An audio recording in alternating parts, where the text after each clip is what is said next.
Debating Theresa May's next Brexit move on BBC Politics Live, Toby Young claimed eurosceptic MPs calling for a vote of no confidence in the Prime Minister face the dilemma of triggering a general election that could result in a Jeremy Corbyn-led government.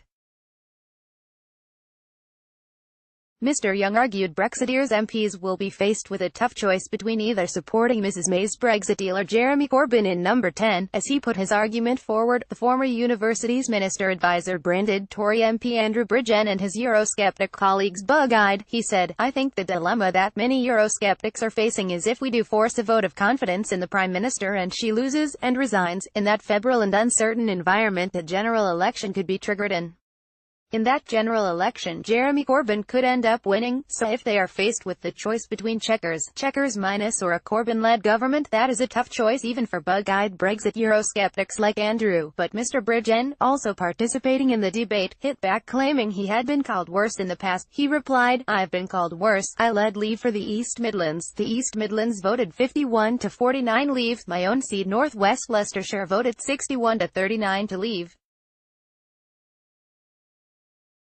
Brexit news. Toby Young brands Andrew Brid a bug-eyed eurosceptic. Image, BBC. "I started out as a rebel. I was pushing for a referendum. We had a referendum. Leave 1 Andrew Brid. "I started out as a rebel. I was pushing for a referendum. We had a referendum. Leave 1. Theresa May came in and said that Brexit means Brexit in her Lancaster House speech. I'm completely behind her. I remain behind Lancaster House. It's just very unfortunate for me and my electorate and the people of the East Midlands who voted to leave and still want to leave the European Union that the Prime Minister doesn't stand behind her own Mansion House speech." Asked to choose between a deal that kept the UK in the customs union and a Jeremy Corbyn-led government, the Tory Brexiteer replied, "The worst would be Jeremy Corbyn, but I don't see them as mutual exclusives. We can avoid having Jeremy Corbyn as Prime Minister.